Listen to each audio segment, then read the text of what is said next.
Live from Laurel, Maryland, this is NASA's coverage of the double asteroid redirection test's planned impact with asteroid Dimorphos. In a galaxy where asteroids have pummeled planets for billions of years, now one planet strikes back. For the first time in our planet's history, NASA will test an asteroid deflection technique. It's the first planetary defense method of its kind. NASA's double asteroid redirection test will intentionally ram itself into an asteroid and alter its orbit forever. At the crossroads of science fiction and reality, DART is part of our plan to defend planet Earth against potential future impacts. The test to protect the future of our planet takes place today.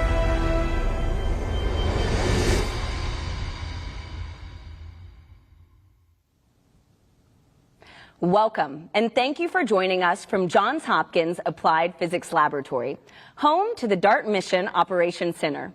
I'm your host, Tahira Allen with NASA Communications, and tonight we're following the real-time journey of the DART spacecraft and its planned collision with asteroid Dimorphos. The Double Asteroid Redirection Test, also known as DART, is the world's first planetary defense test mission of its kind. At 7:14 p.m. Eastern, it will demonstrate an asteroid deflection technique known as kinetic impact. Rest assured, this is only a test. The asteroid DART intends to impact is not a threat to Earth now, nor will it be after the collision. We have live views of the action from space, so keep an eye on the DART cam in the lower left-hand corner of your screen. Right now, you're only seeing a black screen with a single point of light. That point contains two asteroids in it, Didymos with a smaller asteroid named Dimorphos orbiting around it. As long as we continue to receive these live views from DART, we're going to keep that feed up on your screen. As we get closer to impact, the asteroid will begin to take shape, and eventually Dimorphos will fill your entire screen. You'll also notice a countdown clock indicating how close we are to impact and a progress bar that will check off key milestones along the way. Now, as we follow pre-impact operations, we invite you to join us as we check in with Mission Control for live updates and track DART's final milestones. We'll see two astronauts demonstrate what kinetic impact looks like in space, and we'll go behind the scenes at one of the observatories following DART's impact from Earth. You can participate in today's show tonight by submitting questions for our experts to answer live on air. Drop them into the stream wherever you're watching, or use the hashtag #PlanetaryDefender on social media.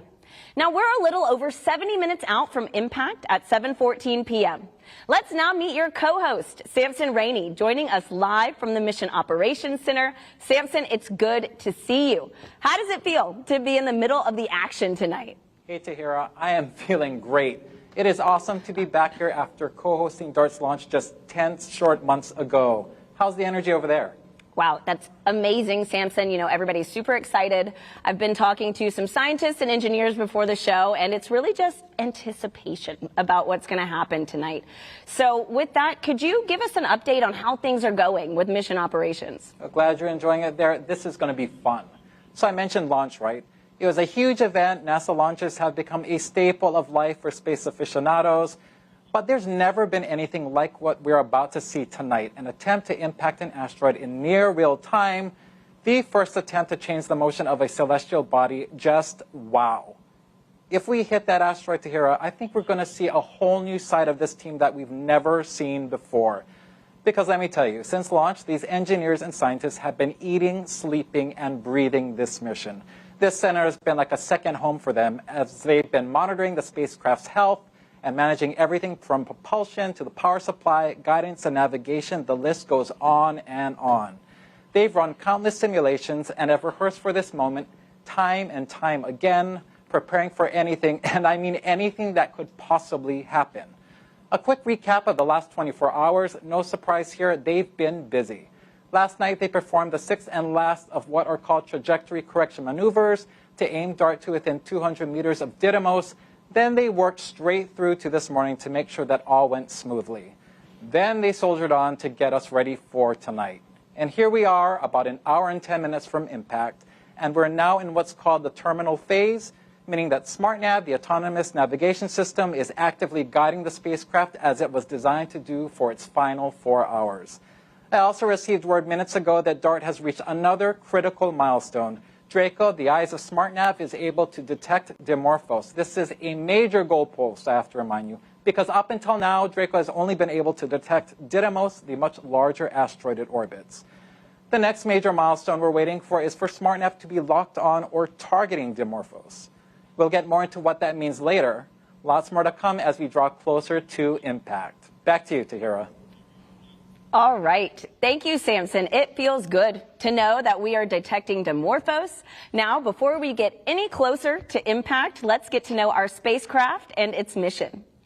After a beautiful launch from Vandenberg Space Force Base on November 24, 2021, DART has traveled over 400 million miles. And now, in just over an hour, we'll witness the spacecraft collide with asteroid Dimorphos in an attempt to change its orbit forever.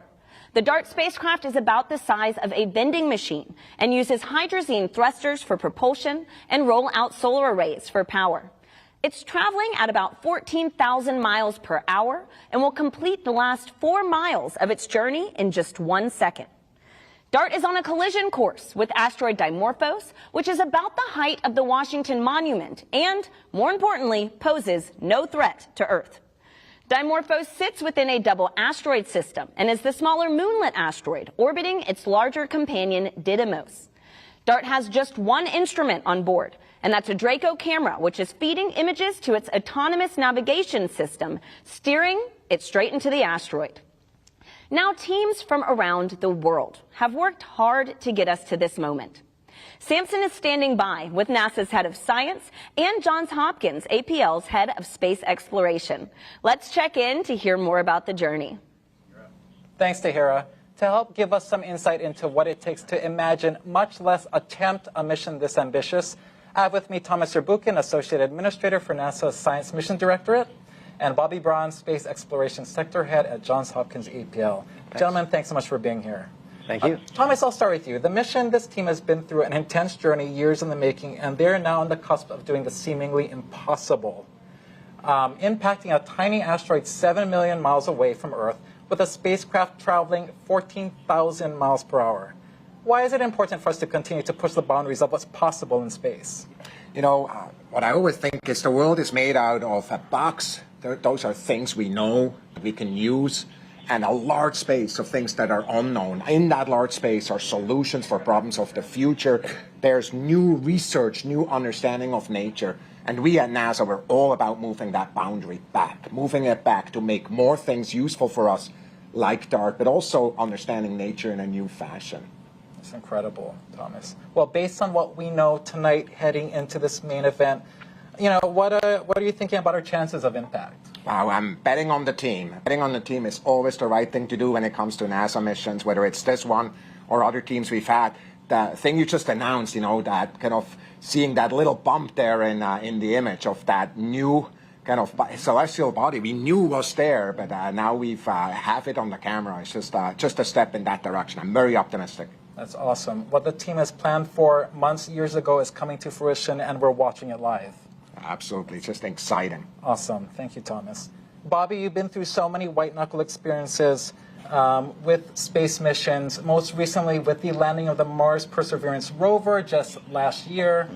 What is the mindset of the team coming to such a major moment in their career with the stakes being so high? Well, teams like this prepare for the worst, but celebrate the best. And I think we're going to have one of those best nights tonight. There are, of course, many things that could go wrong in spaceflight, but so far this team's been on top of every possible problem. They've been ahead of it, and they just need to focus and push through and go for success. That's awesome. I think from what we're hearing, the cheers coming out of the mock before this broadcast, I feel like we're on the right track. Oh, yeah, absolutely. Any pep talk or advice for the team heading into tonight that you gave them? Well, I've been in the mock several times today talking with the team. They're calm, they're cool, they're collected. I basically told them just follow the data, trust in each other, trust in themselves. You know, they've prepared for this moment for years, and so they know this better than anybody. And as a team, they're going to get through this successfully. That is awesome. Thank you both. That's great words of wisdom for moving forward in space, and it seems like the team is in good hands with themselves. All right, Tahira, we're attempting the once unthinkable, but the team has prepared for this moment. Now to keep a steady course on this last mission-defining leg. Back to you. All right, thanks, Samson. I mean, it is incredible what the teams are pulling off tonight. This is a first-of-its-kind mission, testing a way to one day save our planet from a hazardous asteroid.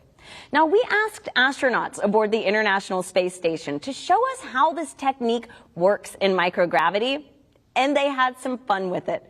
Now, before we get to the video, I urge you to keep a close eye on Shane. He's going to be in the blue shirt and standing in for asteroid Dimorphos. A white object is about to come crashing into him. That's our spacecraft. You'll notice how the impact of the crash moves Shane's position in space. This demo, much like DART's test, relies on the energy transfer from a collision to change the motion of an object. The method, which is called kinetic impact deflection, is the technique DART will test at 7:14 p.m. Eastern. Let's take a look. So what I'll do, Shane's going to be the asteroid, and I'm going to be the NASA DART mission. Or this CTB, more exactly, is going to be the spacecraft.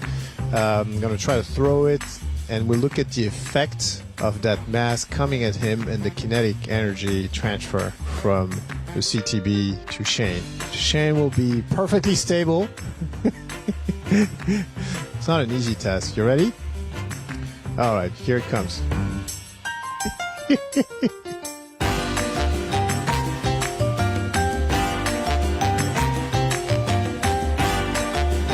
I've redirected Shane successfully.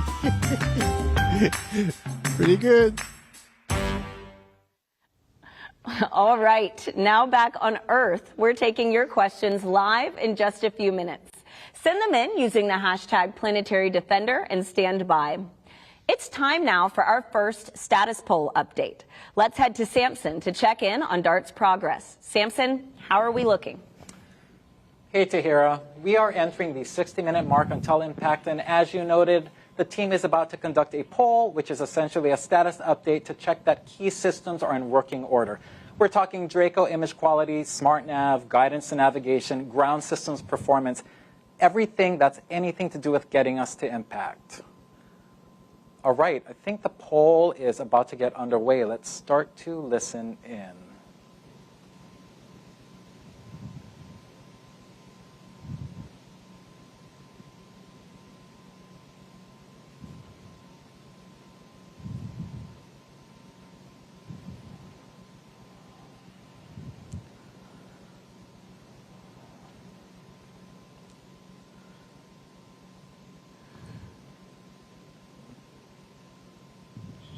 We are waiting for that poll to begin any second now. Smart nav 1 off console.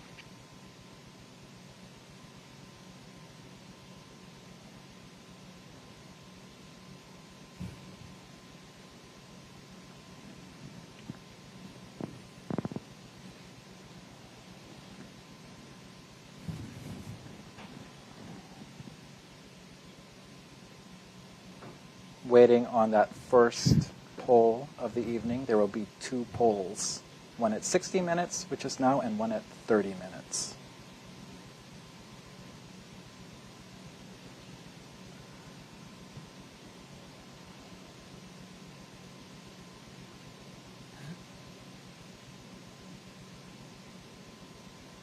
Afterward, we should be hearing from Elena Adams, the mission systems engineer, to give us a summary of what we'll have just heard.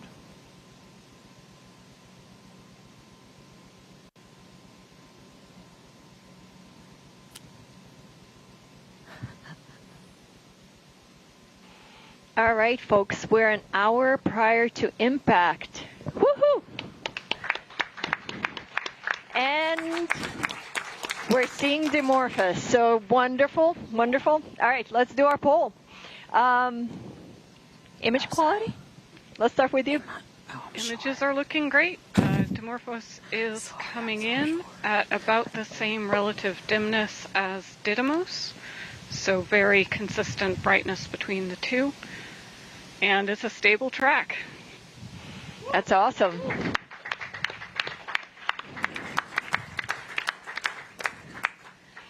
All right, SmartNav. SmartNav is looking good. We're sitting at about 30 meters of projected miss distance. There is no movement right now on the bars for doing a maneuver, but we do expect that when we transition in about 10 minutes that we'll see a maneuver at that point. Yeah, that's great. And at this point, because we have a stable track, we do expect to transition over at that time. So that's really good. Whew, that's good. All right, GNC. GNC is nominal. We're ready to burn. That sounds good too. And maneuver. All right. Let's see. Autonomy. Autonomy is nominal. Heaters are cycling and no more fault rules. All right. DSN. DSN looks good, and we don't see any sign of rain. And ESA looks good as well. That's good. And then ground system. Ground system is nominal, and we have a clear vision of Dimorphos on the image display now. Yes, it looks great. Thank you, guys. All right, one more poll after this, but in the meantime, we're going to hopefully transition at 15 minutes to locking. So stand by.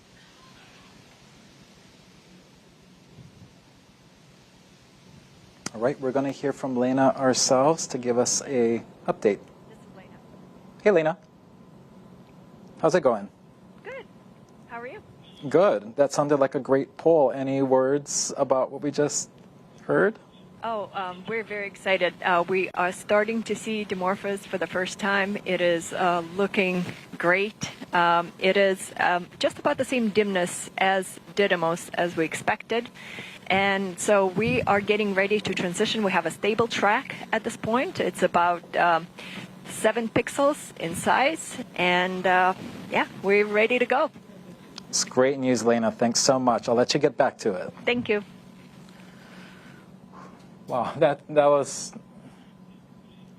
a great update. Joining me in reacting to that bit of news is Angela Stickle, planetary geologist and a DART investigation team lead. Angela, you just heard the poll, you just heard Lena. Things seem like they're going really well. What are you feeling? What are you thinking? Oh, I'm so excited. This is fantastic. We can see Dimorphos and we're on our way. Gosh.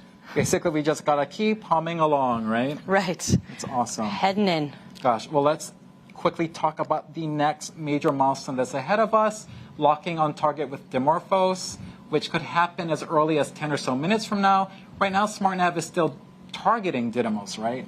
But locking onto Dimorphos means, all right, Dimorphos, you are bright, you are consistently bright enough, I'm ready to start targeting you. Can you dive into what that means a little bit more? Yeah, exactly. So SmartNav is looking for bright parts of the image, and so as Dimorphos gets closer and it's brighter and bigger, SmartNav will just target onto it as opposed to Didymos, and we'll be on our way to impact. That is awesome. Thank you, Angela. That's very cool stuff. Good luck with the rest of the evening. Thank you. Great. And while we wait, we want to invite you to celebrate the life of an important member of our DART team. Pulling off extraordinary events requires extraordinary people. And Ray Harvey was just that. A leader, an engineer, a friend. Ray devoted his life to making the impossible possible. Tonight, we pay tribute to DART's former mission operations manager. Ray Harvey was our mission operations manager for DART, but I've known Ray since I've been at the lab, which is about 14 years. As a young engineer, having people like Ray was actually extremely important because you could go ask Ray a question. He would tell you a joke, but he would also give you an answer, so you didn't feel awkward asking questions. You would just feel good coming out with more knowledge, but also you had fun in the process. I've known Ray probably since I started working here almost 25 years ago, and he was always like a good mentor and a sounding board for anything we were doing. I think everybody learned something from Ray, his leadership skills, how to treat people, how to work as a team. Ray was a pretty amazing person. Even though he was fighting this terrible disease, He made it a point to be involved in all the rehearsals and all the activities going on DART. He led the mission operations team to the last few days of his life. He was really hoping to make it to the end of this mission. He meant so much to this team and to getting us to this point.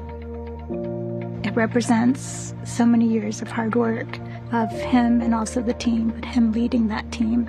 And so the DART spacecraft is a tribute to Ray. We are hoping that this experience kind of goes out to Ray and to his family. We will really miss him, and we already miss him.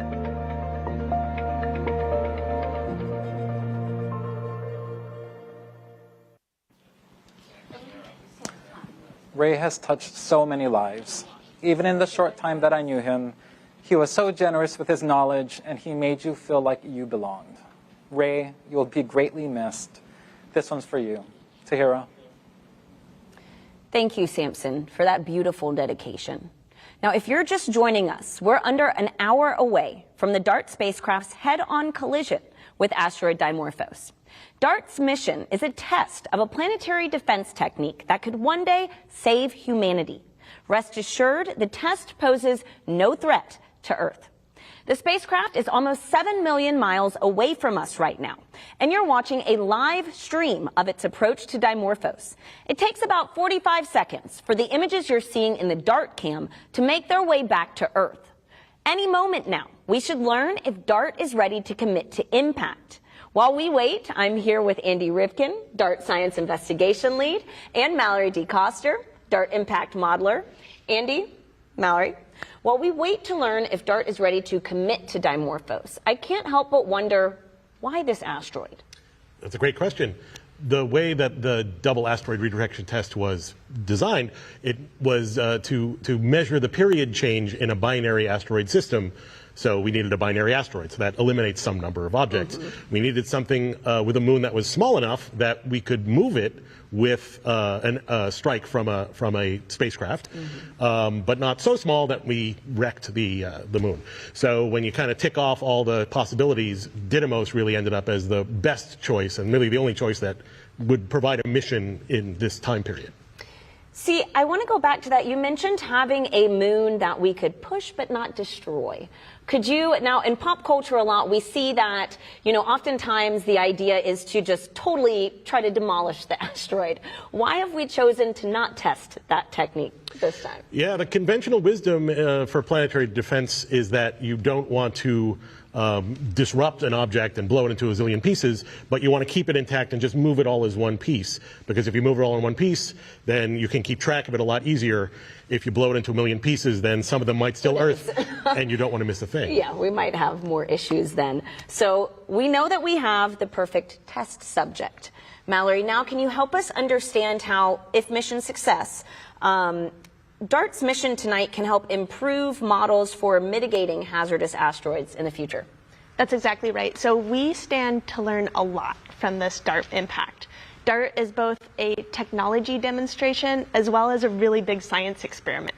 So from a technology standpoint, we're going to see if we have what it takes to autonomously navigate a spacecraft into a relatively small celestial body, something the size of a football stadium, that's pretty far away from Earth. From a science perspective, we get to perform one of the largest and fastest impact experiments that man has done. Something that could never be accomplished in a laboratory here on Earth. So we're going to learn how these large sizes, these fast impact velocities, and also these sort of extraterrestrial asteroid materials respond to deflection. Wow, I mean, there's so much about tonight that we don't know, and it seems like your fun is just getting started, right, until after impact. So Mallory, Andy, thank you so much. And tonight, ground-based telescopes aren't the only one watching the action. A small cube satellite built by the Italian Space Agency was deployed by DART 15 days ago and has been in the area to give us a bird's-eye view of impact. Here's more on Licia Cube. Licia is a 6U CubeSat of the Italian Space Agency participating in the DART mission, and it's also the first Italian satellite operating in deep space. Licia Cube mission objectives is to support DART in the documentation of the impact effects, in particular in terms of the ejecta of materials that will be released from the asteroid surface after the impact, and also imaging the non-visible side of the asteroid during its flyby. LICIACube will acquire images using its two different cameras, Leia, a panchromatic camera, and Luke, an RGB camera. Therefore, we can better understand the nature of the asteroid Dimorphos impacted by DART. By means of our Scientific Operations Center in SSTC ASI, we will distribute and process the images in order to make them available to the entire team.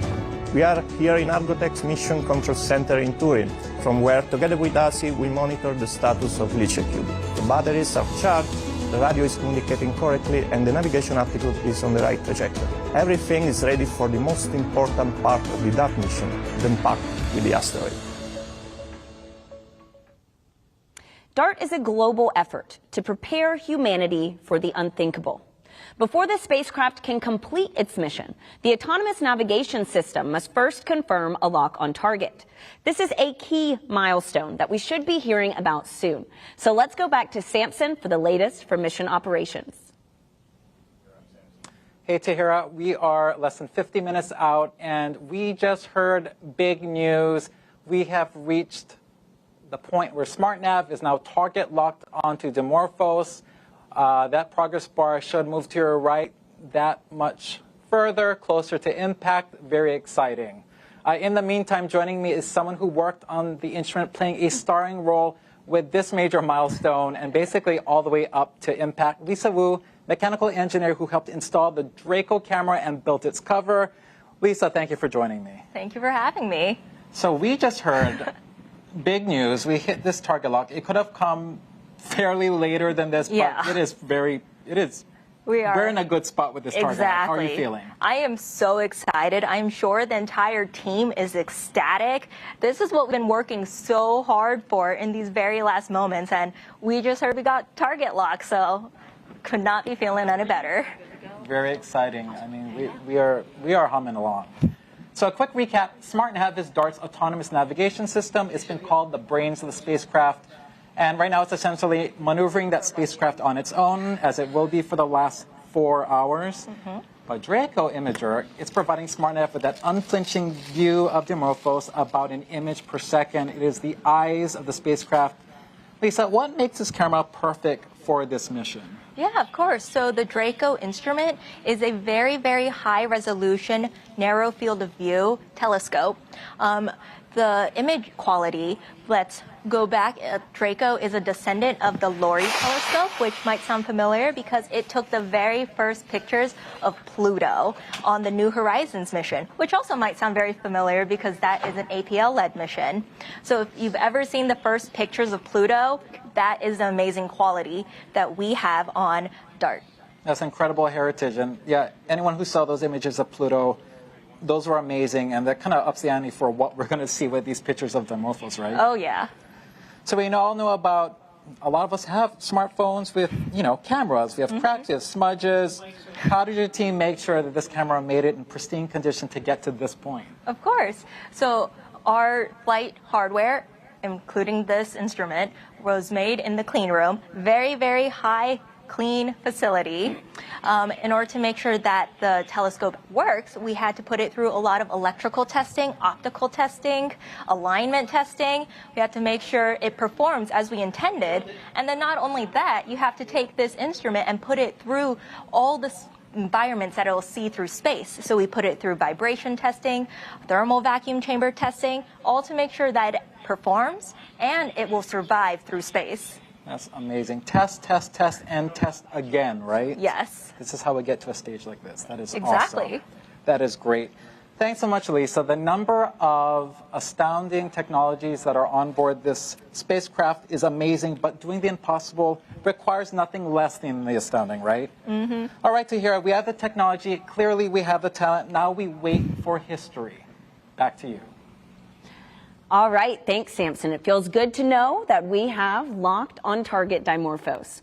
Now, earlier we asked you to send in your questions by using the hashtag Planetary Defender.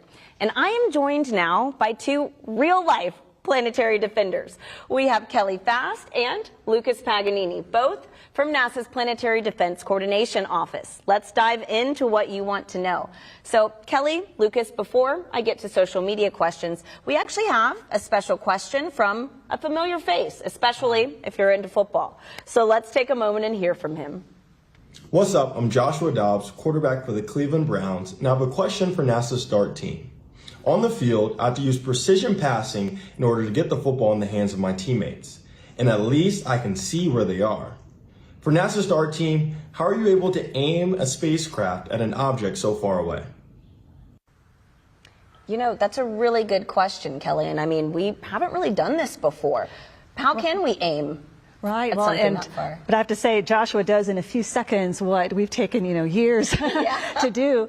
Just as he has to throw it where he knows that the player will be, throw his football where the player will be. DART needs to end up where Didymos and Dimorphos will be, and so that was learned from astronomy, looking at through telescopes, calculating the orbit, and then the people who launched DART to its destination navigated there. So there's just a lot more calculations involved, which Joshua does in his head. Yeah. And then there's this autonomous navigation. It would be like he had a football that could navigate itself. Yeah. And so we have that to lean on that he doesn't. And so that's what helps get to that destination. All right, nice. I mean, it's very impressive. And so we have another question from Jonathan on Facebook, who wants to know, how can a small satellite like DART be able to impact something as big and heavy as an asteroid and actually move it? Right. And it's all about momentum, right? We have this tiny asteroid of about 160 meters, the size of a football field.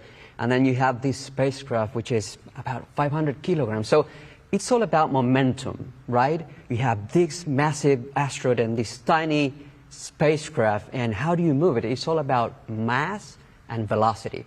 Since we don't have enough mass in that spacecraft, we have to really impact it hard, and that's why we're impacting it at 4 miles a second, which is outstanding. Which is amazing. And I mean, we're actually going to get to watch impact live take place. And so that gets me to my next question. We have Metal Money on Twitter who asks, what is the size of the blast on the asteroid? Kelly, could you explain a little bit about that? Well, and that's something that we're hoping to find out from this mission, because there's physics and calculations, but actually when you're dealing with a real asteroid that we haven't seen close up before, and what type of material might be on the surface, what the structure is, this is something that, like Lucia Cube, we hope to see as Lucia Cube flies by, to see what that blast was, how large it was, which will help those who are doing the modeling of how effective the impact was, and in changing the orbit, what all figures in, what Lucas just talked about, the mass and the velocity, but then also maybe that blast that is seen afterwards, the plume of material that we're hoping to see from Lucia Cube. So how does tonight's mission play into the work that y'all do in NASA's Planetary Defense Coordination Office, Lucas? Yeah, I would start by saying that this is a very important test. We're going to know if this kinetic impact is an effective technique to use in the case that there would be any potential asteroid en route to Earth. So definitely, for me, that's the most important thing about this test. But then on top of that, there's finding the asteroids, because you can't go out and mitigate a possible threat if you don't even know it's there. And so NASA is very focused also on finding near-Earth asteroids with telescopes that survey the skies every night, looking for near-Earth asteroids, getting the orbits calculated, figuring out where they're going to be in the future to see if we even need something by DART, and then working to speed that up. NASA's working on the Near-Earth Object Surveyor space telescope that would look in the infrared and have a different perspective, complement the ground-based telescopes to accelerate things, just so that we know, is there a threat out there that we're facing that we do not yet know about. Wow, I mean, it's incredible just to know the work that is already being done. It's good to know that we're building off of it, but it's good to know we've already got some people watching the skies. Yeah. And so I have our next question from Alan on Twitter, who asks, how long does it take for pictures to reach Earth? Kelly? Well, the time it takes light and then a radio signal from the spacecraft to come to Earth is 38 seconds. But then there's also the time needed to process the images, so a few more seconds on top of that. So under a minute, but still it's not instantaneous because it's a ways out there. Well, that makes sense. I mean, but under a minute to get something back from space, I'd say we're doing pretty good right there. That's right. So, Lucas, Kelly, thank you so much for everything that y'all are doing to keep our planet safe. Thanks, Sahir.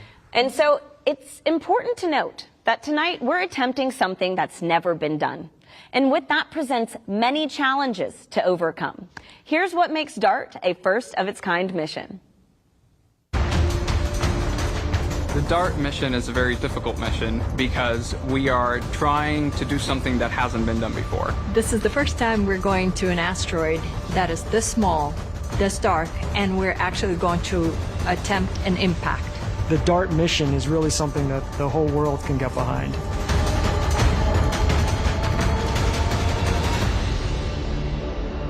We're doing this mission to prove that we can deflect an asteroid if we find one that is on an impact course for Earth. We are trying to hit an asteroid 163 meters wide, which is about the size of the Washington Monument, while flying at 6 kilometers per second, which is like going from New York to DC in about a minute. There is no chance that this asteroid could ever hit Earth. It's a very small asteroid. It's only about the size of a small football stadium, and it's almost 7 million miles away from the Earth. That's 28 times the distance between the Earth and the Moon. There's kind of a limit on how much mass you can launch into space. You know, rockets are only so big. So our spacecraft is only the size of a golf cart. Draco is the primary instrument on the DART spacecraft. It is the camera that is going to be imaging the Didymos system as we approach. When we first see the asteroid through Draco, it's just going to look like a pixel. There's a star tracker on board that takes images of the stars and compares them to a known catalog to determine which way it's pointing in space. It poses the biggest risk because very, very small errors in this measurement can spell the difference between success and failure. And those measurements are going to be fed into the SmartNav algorithm that's going to be making the autonomous course correction commands that will put us on an intercept course. There is a very small probability that we don't hit the asteroid. Even if we do everything right, our sensors work well, our spacecraft is doing well, we are looking, we're finding the asteroid, even then, we might still miss. We're trying to teach a computer how to recognize an object we've never seen before. And the way it does that is by taking pictures of the asteroid and then interpreting where it is in space and guiding itself to it. The spacecraft is controlling itself. SmartNav is guiding the spacecraft. And we have very limited ability to respond in that time. So it has to do it all by itself. And at about 2.5 minutes out, we cease all maneuvering and we coast until we hit the asteroid.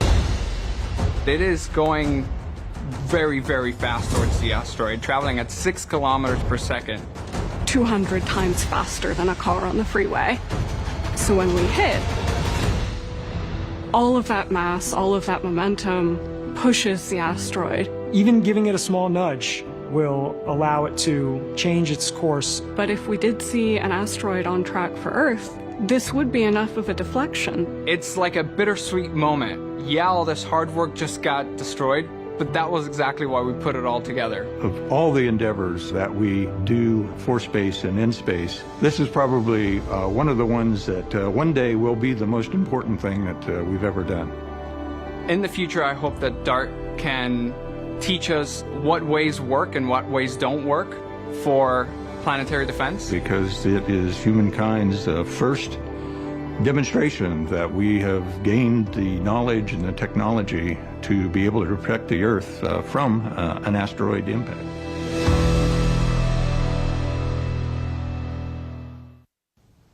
Space exploration is rooted in pushing past boundaries. Remember, tonight is a test, and we hope to make impact.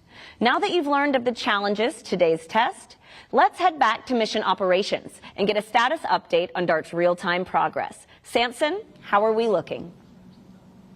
Hey Tahira, we have 30 minutes to go until impact. As we heard earlier, so far so good. SmartNav is now targeting Dimorphos, thrusters are firing, maneuvering the spacecraft.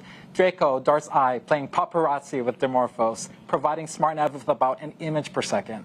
And this is a good time to remind you that what we're seeing on the Draco feed is delayed by about 45 seconds on account of signal delay and image processing.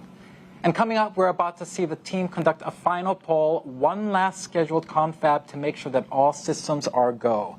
And as we head to that, I have someone with me who knows a thing or two about ensuring spacecraft readiness and integrity. Betsy Congdon, DART's mechanical systems engineer. Betsy, thank you so much for joining me. Thank you.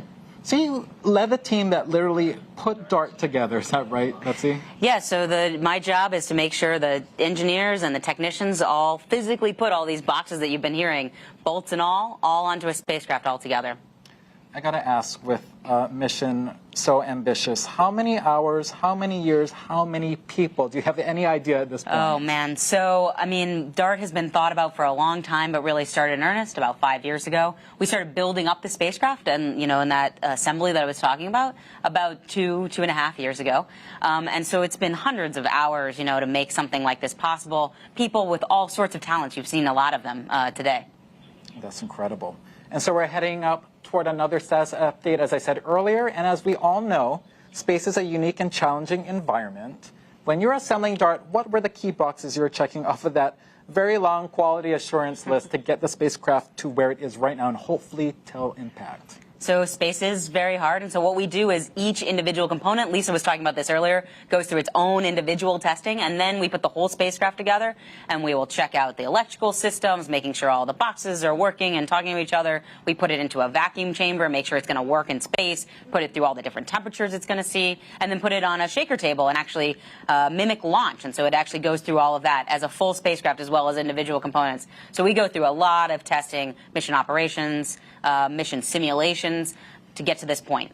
That's incredible. I mean, I don't know if you included, you mentioned so much array. Is that also accounting for the temperature fluctuations in space? That's another key part. Yeah, so we have chambers here at APL that are specially built to take these spacecraft, put them into the vacuum of space, and run them through the temperature spaces that we're going to actually see. It's incredible. How many times do you check? Is it like one test and we're done, or are you sometimes testing and testing? Lots and lots of testing, and that's what makes it, you know, so perfect. We're seeing these great images coming in because of all that testing and all of that work. So, you know, you don't do anything once. You're doing it many times because once it's in space, there's not a lot of ways to fix it. Right. Well, do you ever, you know, think about that one panel, that one component that gave you a little bit of heartburn in the clean room, and you're up at night thinking, I think that thing is going to hold true up until the end? Everything is looking really good. I will say, you know, we had a lot of new technologies, which are really exciting. The ROSA solar arrays had never been integrated onto a spacecraft before, and so that was like a challenge, but one the team was up for, and now it's all ready and working perfectly. All these new technology demonstrations, I mean, it only adds to the complexity of this mission and to, you know, testing things. I wouldn't say even more so, but it's just as critical. But new technology, everything has to be so to make sure it comes. Yeah, I mean, all of this new technology just requires extra testing, but that just gains confidence. You know, you're seeing the team working through that, working through all these mission sims. So that's really what makes it exciting. You don't want to just do the same thing over and over. This is what makes APL a special place. We build these special spacecraft that, you know, have never been done before. The last quick question for you. It's got to be a little bittersweet that a spacecraft you poured heart and soul into is about to careen into an asteroid. How are you feeling about that? I'm feeling great about it. You know, it was designed to careen into the asteroid. It's meeting its destiny. So it's really exciting to see, and I can't wait for impact. Well, it is serving a purpose. I guess that's why it's easier to let it go. Right? Exactly, very much so. That is awesome. Well, I think we are about to get into that final poll in the mock very shortly. So we're going to hear that final 30-minute poll, and then we're going to hear from Lena Adams again, DART's mission systems engineer, to give us that summary of what we just heard, how she's feeling, how they're feeling in there. Very exciting stuff. This will be the final poll of the evening.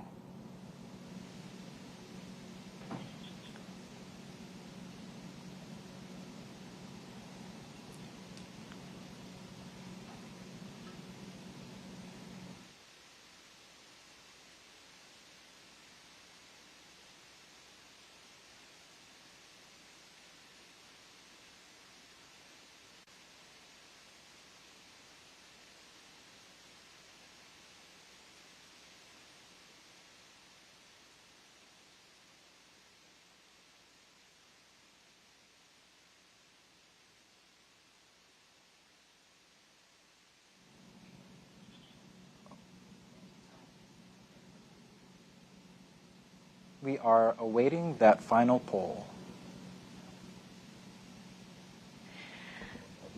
This is DART MSC on DT Mach. It is time for the last status poll. Yes. We're about, 7,000 miles from Dimorphos at this point, so yay. All right, image quality. How are we doing? Still looking very good. Dimorphos still tracking along that same brightness predict as Didymos. That's great. All right. Maneuver complete. Yes, thank you. All right. SmartNav. SmartNav is looking nominal. We're at under 30 meters of projected miss distance right now. Yeah, it's looking really good. Look at that. That's looking fantastic. Very excited. All right, GNC.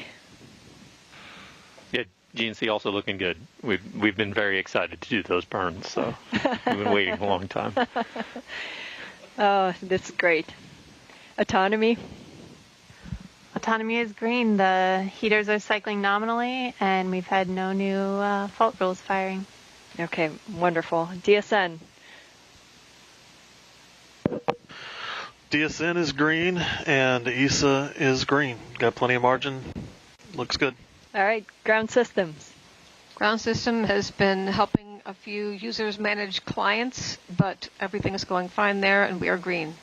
Yes, wonderful. Thank you, guys. Completes the poll.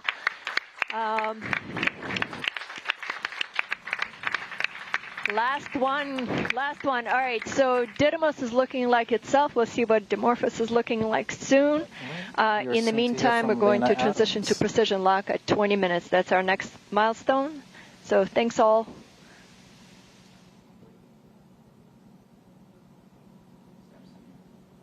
All right, we're about to hear from Lena Adams from the Mission Operations Center. Hi, Samson.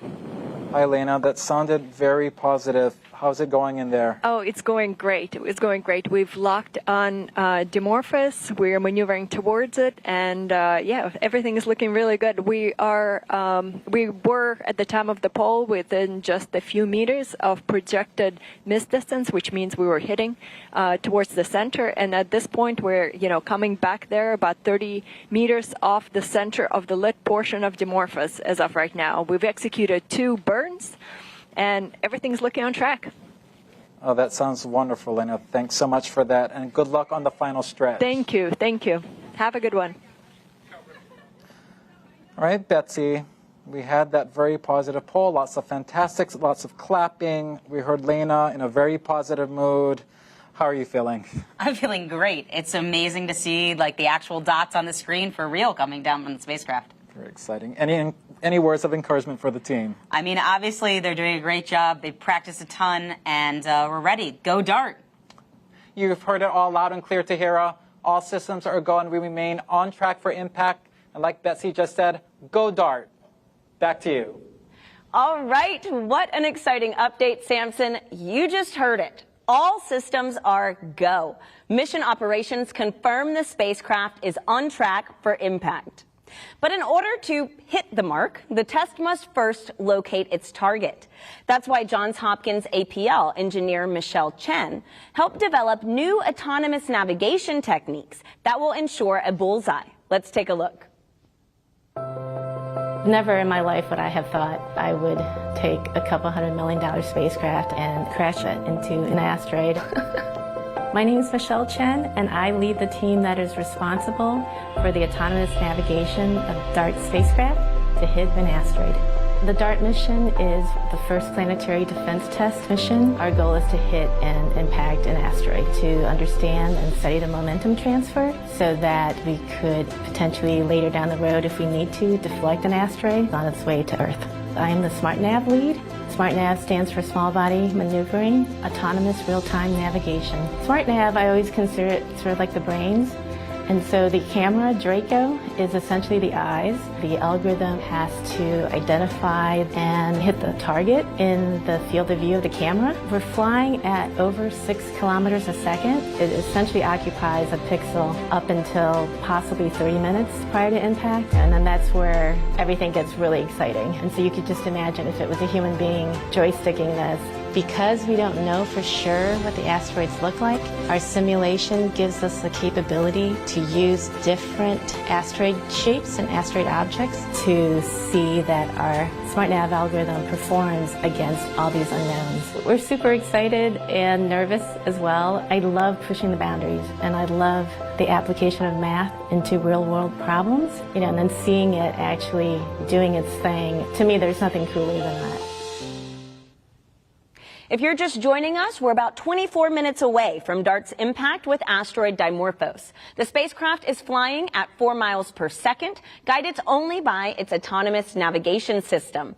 I'm here now with Tom Statler, DART program scientist, and Don Graninger, DART impact modeler. Tom, Don, thank you for being here with us tonight. We have some good news happening, but we did just hear about the challenges that DART is facing tonight. So, Don, could you tell us a little bit about what kind of uncertainty exists with a mission like this? Yeah, sure. So what's really interesting is that until just, even a few minutes ago, I feel like we're just getting our first looks at Dimorphos. And so we have absolutely no idea what we're going to be impacting into. It could be covered in rubble pile. It could be just a completely different shape. We don't know until we really write upon that impact. And that's probably one of our biggest uncertainties on this. I mean, but that's what really makes tonight so exciting. And so, Tom, could you expand a little bit more on how we will use this information in the future if all goes successfully? Well, this test is really important to understand how we might be able to deflect asteroids in the future. And when we measure the change in the binary period of Dimorphos, and we will understand how the asteroid reacted to our kinetic impact. And then as we get deeper understanding into exactly what the geology was of that asteroid, that's the basic information that's going to help us refine our physics understanding of asteroids and our ability to compute and predict, like Don does, run these fantastic codes and extend this knowledge to really have a good plan for how we might react if we ever do discover a dangerous asteroid that is different from Dimorphos. Well, hey, I mean, it's better to be safe than sorry. So it sounds like y'all's party is really just getting started after impact. So congratulations on your success so far. It has been a pleasure. Thank you so much. Now, any second, we should be learning if DART has a precision lock on its target Dimorphos. This is a key milestone critical to tonight's success. Samson, mission operations must be buzzing. How are things going? Hey, Tahira. The energy is indeed electric, and the team is hyper-focused. You could hear a pin drop right now as we're coming up on the critical 20-minute mark from impact and expecting to hear from the team that SmartNav is now precision-locked onto Dimorphos, which means that SmartNav will be tracking only Dimorphos from here on out. Why? SmartNav has full confidence that we're in fact tracking Dimorphos, and so we want to remove any confusion by continuing to track Didymos. Because what could happen with Didymos is that its shape could be such that there's a lot of shadowing, which could make it seem in the Draco imagery like multiple blobs, as the team likes to call them. And we don't want SmartNav to mistake any of those blobs for Dimorphos, so we're doing away with tracking Didymos altogether. We are waiting for that announcement of precision lock. All right, we're about to hear from the team. Actually, we have some time until we hear that.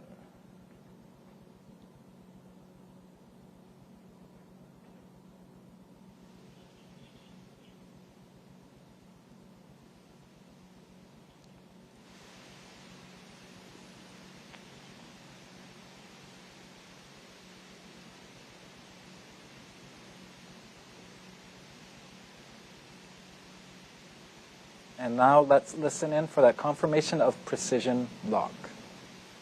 All right, we expect to be in precision lock soon.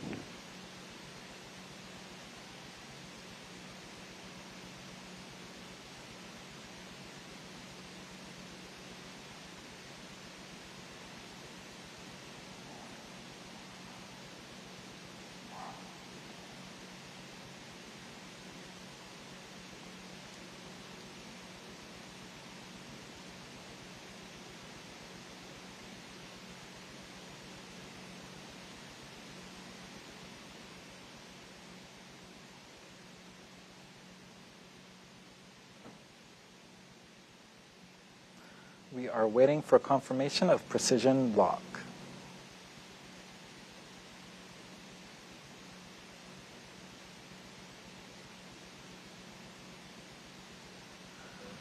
MSC, this is SN5.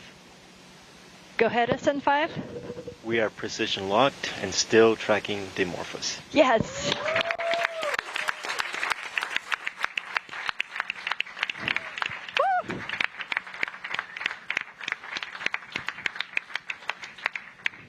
We are soon going to hear again from Elena Adams.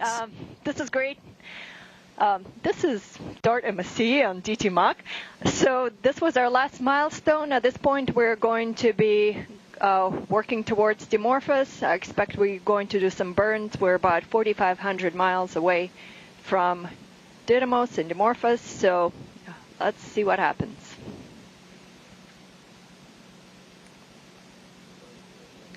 Ground staff 41, FC2. Right, joining me now to react to that bit of good news is Lindley Johnson, NASA's Planetary Defense Officer. Lindley, you heard Lena, we are now precision locked, a lot of applause, things are looking good. And we are now headed for the moment of truth. How are you holding up? Oh, I'm doing great. You know, the team's been doing great. The spacecraft's doing great. This precision lock, you know, is absolute milestone for the terminal phase here. We've got a good signature on Dimorphos, so the spacecraft has what it needs to guide itself in for the impact here in 17, almost 18 minutes. So we're doing great. Yep, so close. Very exciting moments ahead. Now, we can't say this enough, and I know you've said it so many times, but it's worth repeating for viewers that Dimorphos is not a threat to Earth, nor will it be after impact, right? No, that's right.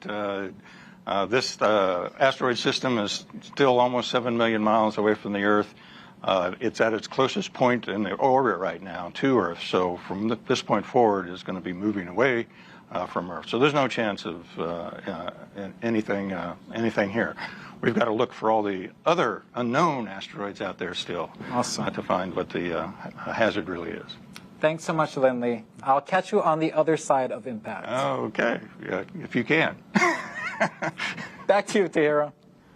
All right, thanks, Samson. It is amazing to know that we have a precision lock on target Dimorphos. Now, we have a fun way for you to join our mission, and it is by signing up to be a planetary defender. Visit bity.com/planetary defender. Take the quiz and receive a certificate like this one. Now, once it's official, show us on social media using the hashtag Planetary Defender. Now, telescopes from around the world are observing tonight's impact to ensure that how successful we are at changing the asteroid's orbit. They'll be measuring this success. And you may be wondering, how does that happen? Let's go behind the scenes with astronomer Nick Moskovitz at Lowell Observatory, home to the telescope that discovered Pluto, to see what's in store for DART.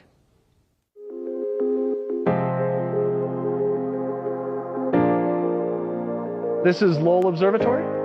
Lowell is one of many observatories around the world that will be observing the DART impact, NASA's first ever planetary defense test mission, to see how much a spacecraft impact can deflect an asteroid in its orbit. This is where Pluto was discovered, and we are still doing research in all areas of astronomy today. So let's go check it out.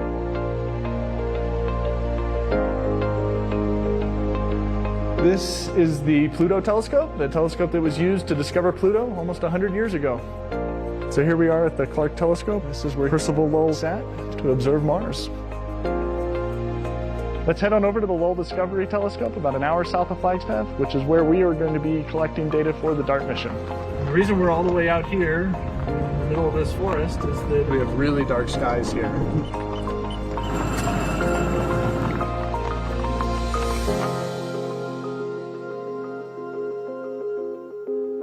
And this is the Lowell Discovery Telescope. This is what a 4.3 meter telescope looks like. This is what we will be using to study Didymos and Dimorphos in the days and weeks after DART impact. The DART spacecraft will be hitting an asteroid called Dimorphos. It's special because it's a binary asteroid, which means a satellite around a larger asteroid called Didymos. And DART will actually be hitting Dimorphos. And what we will be measuring is how much DART changes the orbit of Dimorphos around Didymos. So this is an important test for planetary defense mitigation strategies in case we ever have to do this for real. The Lowell Discovery Telescope is one of many telescopes around the world which will be used to study Didymos and Dimorphos. It's really a global coordinated effort. And what we're looking at here is a large 4.3 meter primary mirror that's in the middle of the telescope tube here. Up at the top is a secondary mirror. The secondary mirror up top there is what is focusing the light down onto the instruments and allows us to take images with the camera that's located down at the bottom. This is maybe one of my favorite hidden rooms at the telescope. We're like standing inside the telescope, underneath the telescope, 100 tons above your head, held up by this and this, which is cool. It's sort of, as you can see, the highest peak around here, just over 8,000 feet. I come up here for sunset. It's, you know, sun setting right there. It's perfect. For DART, we're going to be collecting images of the night sky. And typically an observer would be here in front of one of these consoles controlling the instrument and taking images like these as they're coming in off the telescope.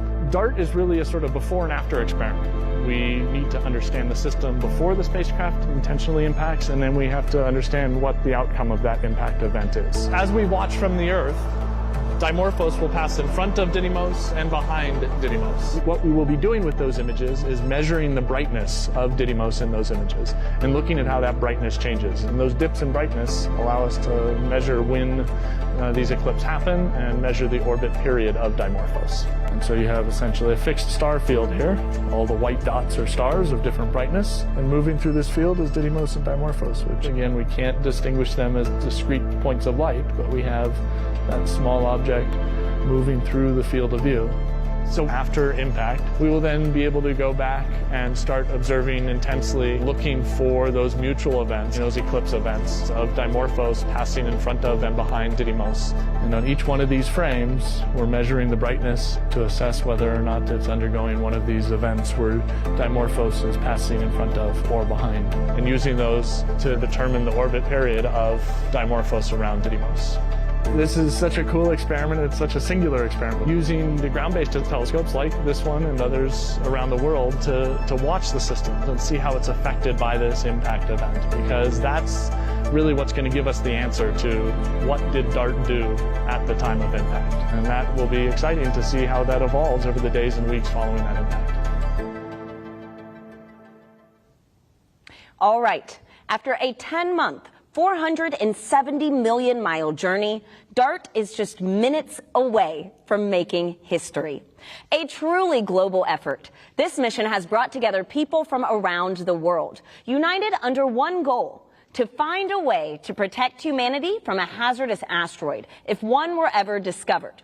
Now, usually NASA spacecraft are intended to operate for many years or even decades, but not DART. DART was built to be destroyed. DART is a mission of firsts, proving that a spacecraft can autonomously seek, find, and approach a target in space that's so far away we don't even know what it looks like. It also marks the first time humanity will have moved a planetary body in the universe. I said that correctly.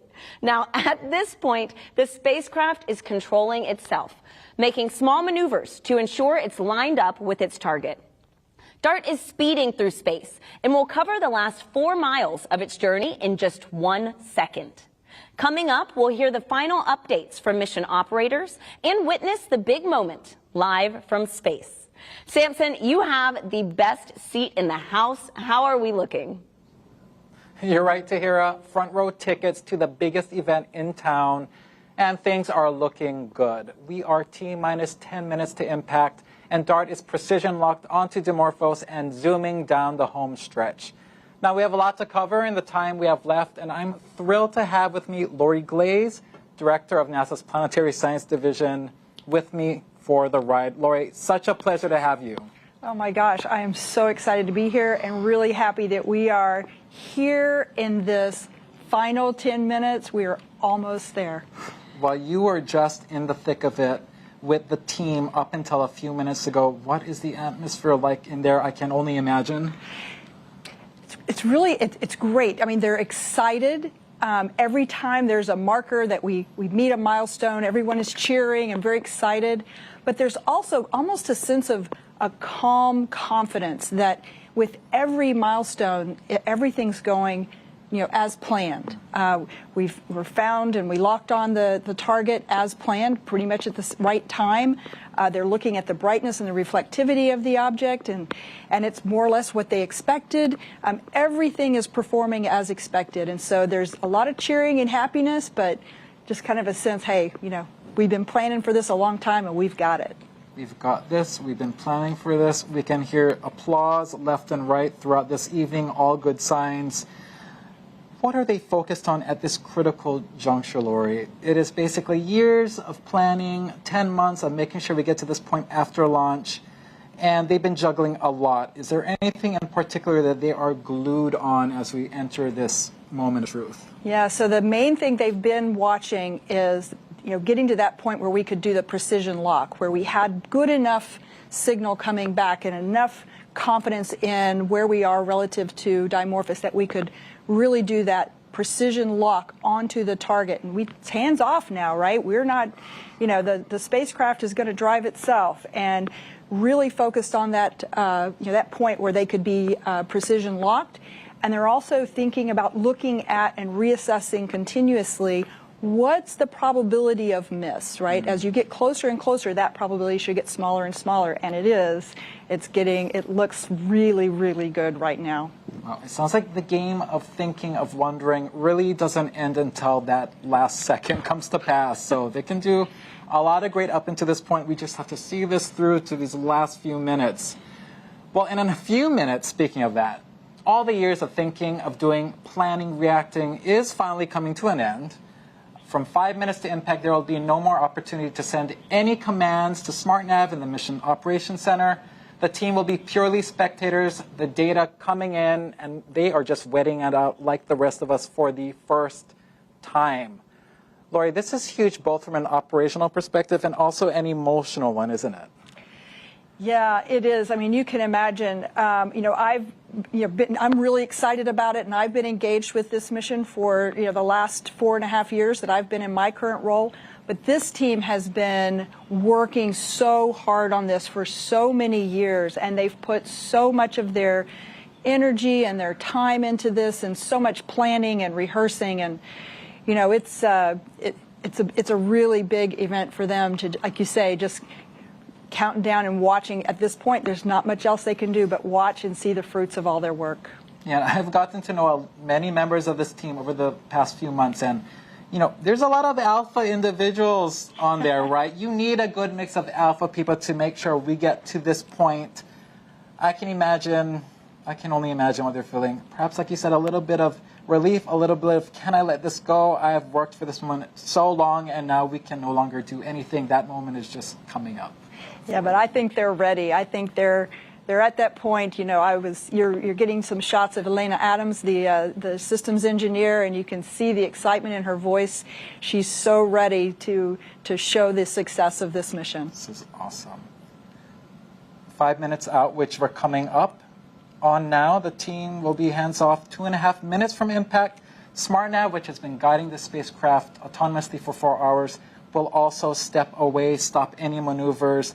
DART will simply be coasting to its fate. This is blockbuster stuff, Lori. Oh, yeah. Oh, yeah.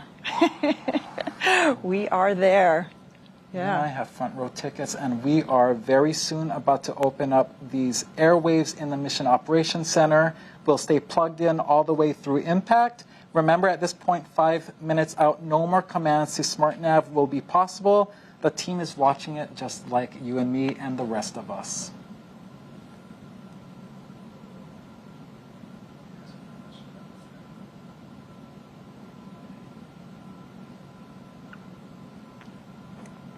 Cool.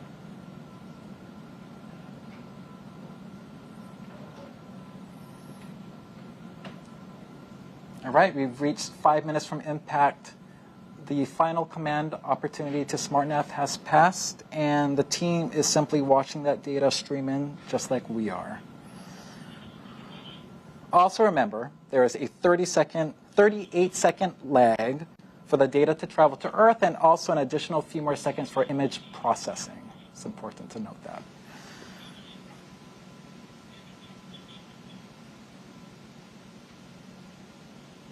We should be hearing the chatter in the Mission Operations Center momentarily.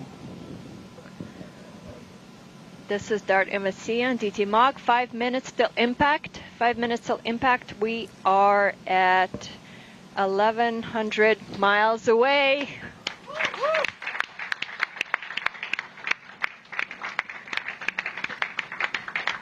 Also, our window for sending any commands to the spacecraft is done. Contingency's done.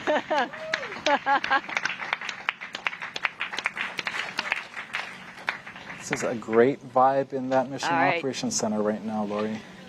It really is. They are so excited.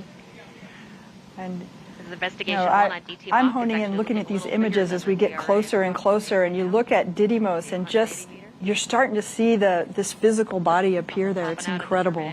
Just incredible. That sounds great.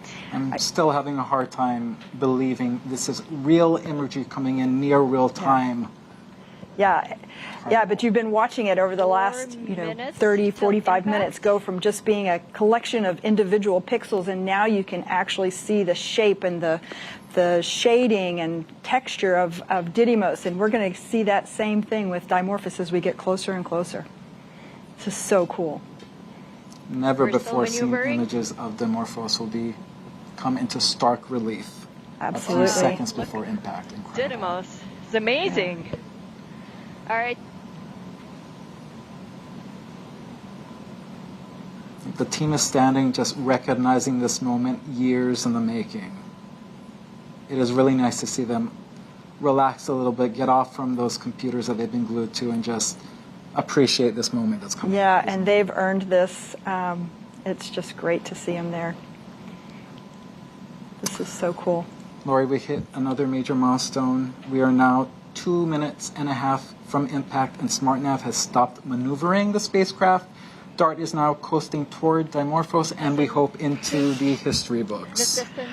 Absolutely. This will be, I'm sure you've heard it many times tonight, humanity's first ever attempt at trying to move another celestial body, and also our first attempt ever to execute a mission in sole purpose of planetary defense. So what an exciting time. Yeah, and I'm starting to see Dimorphos start to come into view there. You can see it starting to take shape. I'm starting to see individual boulders on Didymos. Unbelievable clarity of images there. We're coasting on in. Our projected missed distance is going to be about 17 meters. All right.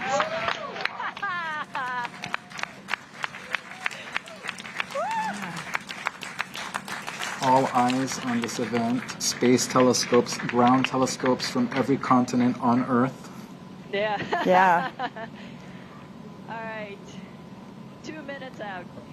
Does not look like one single rock to me. Oh, boy, we're getting close. 14,000 miles per hour, Lori. 14,000 miles per hour. And remember, 45 minutes ago, 55 minutes ago, we couldn't even resolve this object in space. And now we are, you can see us zeroing in right on target. And we're now dropping the clock, and we'll go by loss of signal to confirm impact. Right. Yes. Imagine we'll get that loss of signal, and then we'll hear from Lena Adams again, letting us know that we've been we'll successful. know. I feel like that'll be a crystal clear signal. I think so. I think we're starting to see more resolution. In fact, look at that. Didymos has even gone out of the view. We're now just seeing Dimorphos. This is remarkable stuff. Oh my goodness, look at that. Looks like control system's settling down. Angular rates look really good. I think we're going to get the investigation team some good pictures. Wow. No, come on, we can do better than that. Starting to see those individual boulders there. We can see shadows of the various rocks on the surface. Impact. It's amazing, guys. Oh my goodness, look at that. Unbelievable. Yeah. Looks to me like we're headed straight in.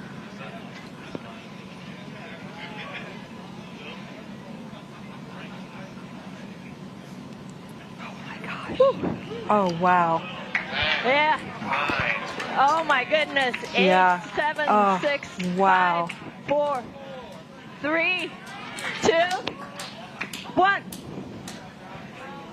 Oh my gosh. Oh wow.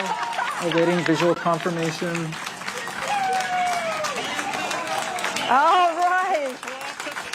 Let's see. We got it? Waiting. And we have Every impact. A giant leap for humanity in the name of planetary defense. Woo. Fantastic. Oh, fantastic. Oh. What a moment. Very few words can really capture this moment. This is beautiful to watch.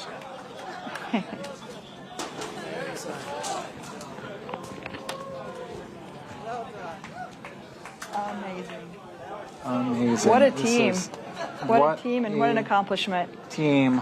A few weeks ago, they had their last dress rehearsal. They were getting emotional at the dress rehearsal, and they're like, this is crazy. We're getting emotional. This is not the real thing. I can only imagine what they are feeling right now. Yes. Well, you can see them there on screen. They're all pretty excited. Wow. Hearing impact, the curtains close on Draco feed. That raw joy from the team, years of hard work and the weight of expectation lifted off their shoulders. This is amazing.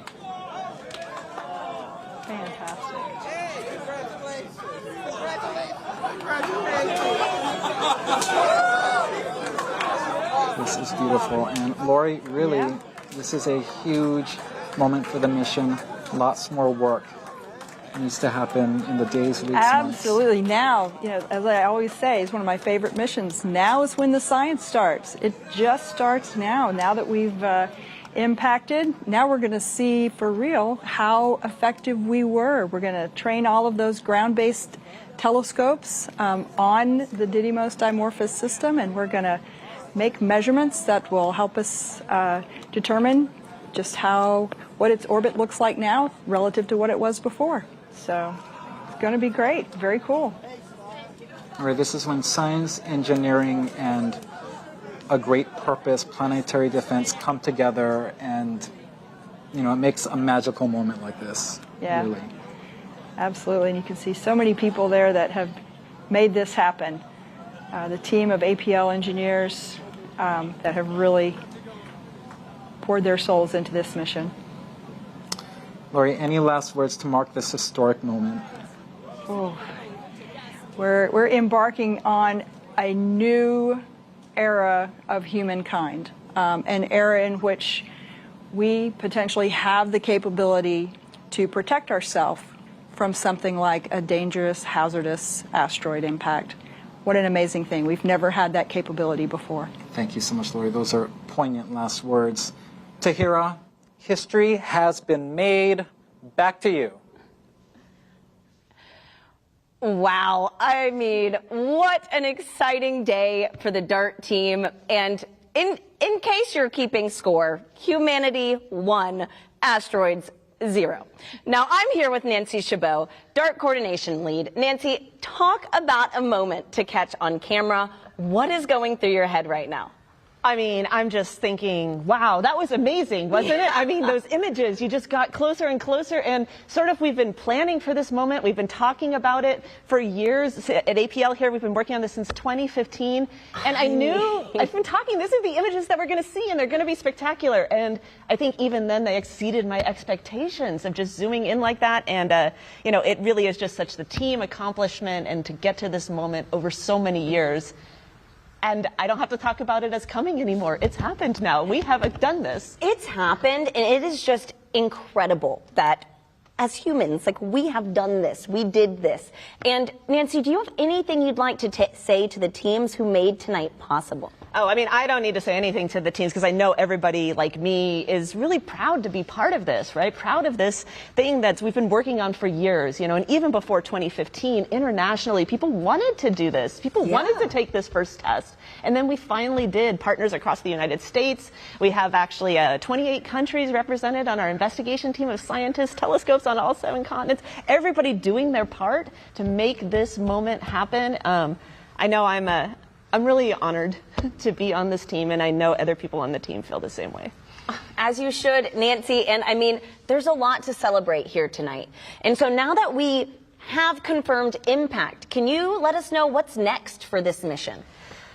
Well, I mean, I think I'm still taking a moment here, because this is a big deal. And this was a really hard technology demonstration to hit a small asteroid we've never seen before and do it in such spectacular fashion. But I know other scientists on the team, like me, are already pointing at those images, being like, did you see that boulder? Did you see that smooth area? Did you see the shape? What does that mean? And Lychee Cube is like flying by right about now. They're close approach, like taking images, and they're storing them, and we'll get those in the next days. Telescopes here and in space are looking. They're looking at the brightening of the rock that's thrown off from that spectacular collision that we saw. And this is going to go on for weeks. And so there's still a lot of excitement to come, but nothing to take away from this moment. Yeah, this is just the beginning. It looks like everybody is celebrating here in Mission Operations. I think I just saw Bill Nye there. And so it is a huge day for this team, but also for humanity. You know, Nancy, you mentioned earlier about some of the international collaborations. And could you give us an idea on kind of the scope of DART's mission, right? It's not just us in the United States that's focusing on this. So can you expand a little on that? Yeah, I mean, planetary defense is really an international issue. We are all on this planet together, right? And I think it's been so great for this mission to really support and embrace that international cooperation for planetary defense, so that we can maximize what we learn. And this idea came about from international scientists talking to each other, working together, you know, in order to make this moment happen for NASA's Planetary Defense Coordination Office, building the spacecraft here at APL. But really, scientists around the world are ready to study the, what did we do to Dimorphos? But more importantly, what does that mean for potentially applying this in the future? I mean, DART really is just the start. It's just the first planetary defense test mission. It was spectacular, and it's accomplished, and we'll figure out how effective it was. That's really what we're going to learn in the next weeks to come. All right, we hit this asteroid. Now, how effective was that at deflecting it, and what would that mean for using it? Yeah, there's still so much to unpackage here. And so we have a special guest who is wondering, you know, more of what's next for this big mission. So let's hear from her now. Hey everyone, I'm Danny Hansen, American Paralympic rower and hydro athlete. And first, I would like to congratulate the entire DART team on crossing the finish line. So congratulations. And with that, here's my question. Now that DART has impacted, how will you know if the spacecraft has actually changed the asteroid's orbit? That's a good question.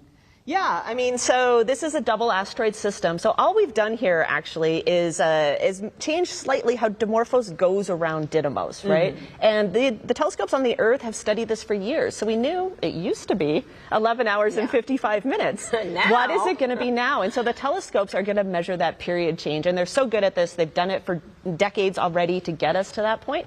And they're going to work for the next weeks and make that measurement. And when we have it, we're going to be sure to share it with everybody to see how much we did deflect this asteroid with the DART collision. Wow. Well, Nancy, I mean, it's time for you to celebrate. So congratulations on everything tonight, and go DART. Oh, go DART. This was spectacular. Yes. And so we have Samson standing by in Mission Operations with two very special guests. Let's hop over there and see what's going on. Thanks, Tahira. I have the pleasure of introducing NASA Administrator Bill Nelson, who has a special message for us. Hey, congratulations. Boy, the DART team, you really did this one very well. It's been a successful completion of the first part of the world's first planetary defense test. And there were years of hard work. There was a lot of innovation and creativity that went into this mission. And I believe it's going to teach us how one day to protect our own planet from an incoming asteroid.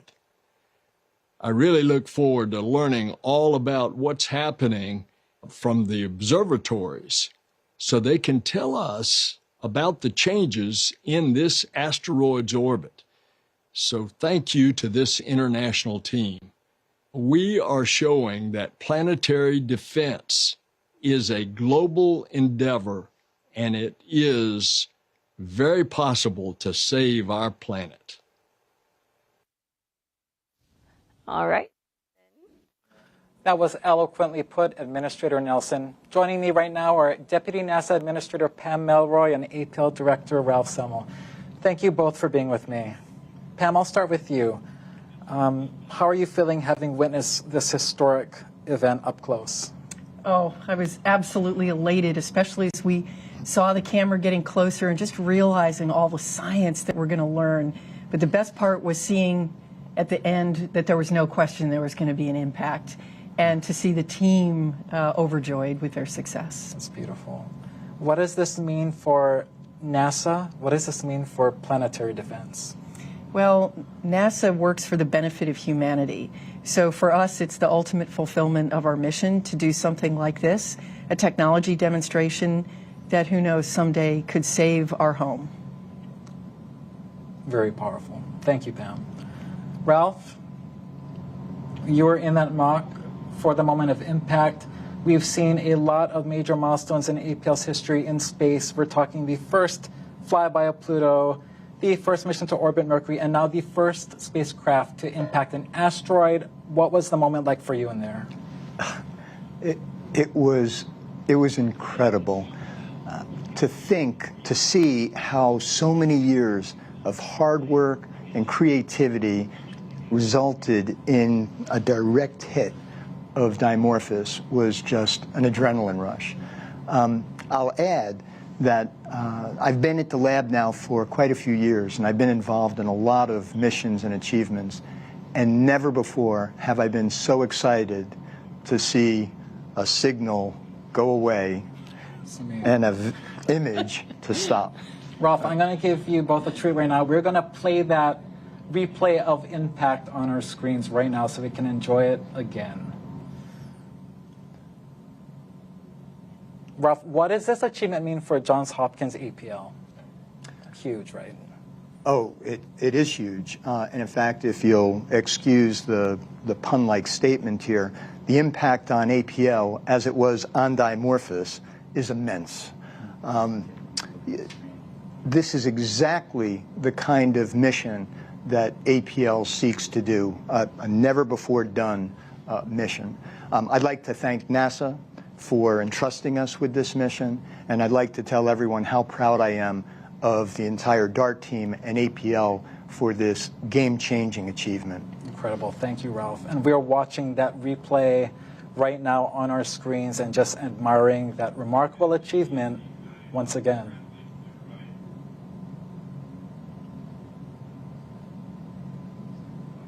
They were just tiny blobs of light, and now they are real objects to us, which is amazing. Never before seen up until today. That is amazing. You know, it's just as good the second and third time. Yes. There's that drop off, knowing we made impact. Fantastic. Well, there you have it. A lot of pride here tonight, along with the promise of big things to come. And with a successful DART impact, that will do it for us today at the Mission Operations Center. Back to you, Tahira. Amazing. I mean, today is a fantastic day. And DART is just the beginning of a global planetary defense effort. In 2024, the European Space Agency's Hera mission will conduct follow-up observations of asteroid Dimorphos and measure in great detail DART's kinetic impactor tests. Let's take a look.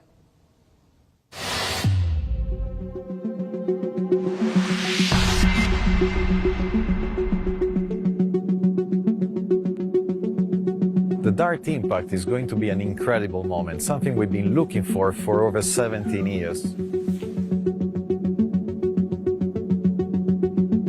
My name is Jan Carnelli, and I'm leading the Hera mission for the European Space Agency.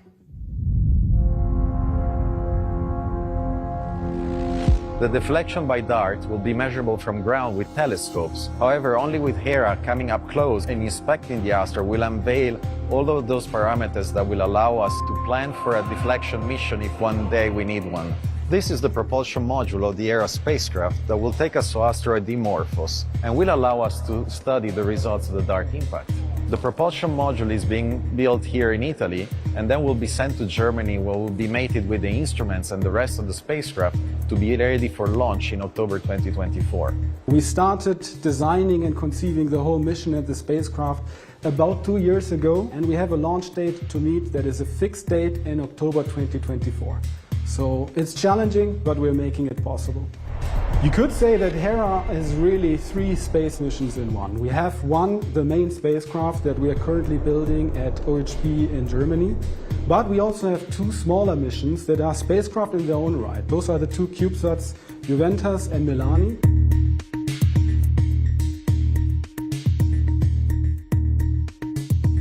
The CubeSat I'm working on is Milani, which will perform spectral measurements and dust detection following the DART impact. My name is Margherita Cardi from Tevac International in Italy. We will work alongside the other CubeSat, Juventus, which will perform kind of an X-ray of the asteroid to understand the internal structure.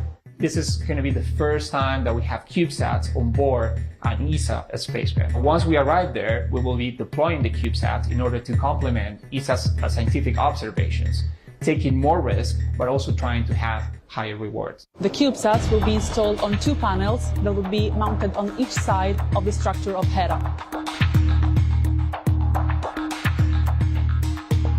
They are just the size of shoebox, however they contain complex technology which will really allow to bring added value to the Hera mission.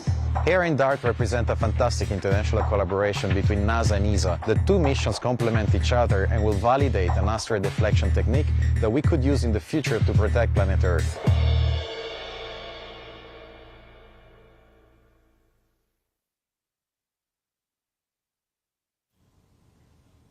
There you have it. Tonight, we've ushered in a new era in planetary defense. At 7:14 p.m. Eastern, the DART spacecraft targeted and collided with Dimorphos, showcasing a technique that we could use if a hazardous asteroid is ever on a collision course with Earth. Even though impact is over, the process of moving the asteroid is still going on as we speak. Over the next days and weeks, we'll be monitoring Dimorphos from all angles, tracking its change in orbit with ground-based observatories, studying the impact crater and ejected materials with space telescopes, and we may even get images from missions like Lucy, Hubble, and Webb. Now, don't miss a beat. For mission updates, follow Asteroid Watch on Twitter, NASA's Solar System on Twitter and Facebook. Remember, impact was just the beginning. Science and images will be rolling in soon, so stay tuned to nasa.gov/DART. We'll be back at 8 p.m. with members of the team to capture reactions and celebrate this historic event. So join us soon on nasa.gov/live. And for more updates on the Artemis and rollback operations happening tonight at the Kennedy Space Center, head to nasa.gov/Artemis-1. Thank you for watching NASA's coverage of DART impact from Johns Hopkins Applied Physics Laboratory in Maryland. We want to give a special thanks to all of our guests for participating in today's broadcast, and a big shout out to my co-host Samson Rainey for keeping us keyed into the action. Go DART, and good night.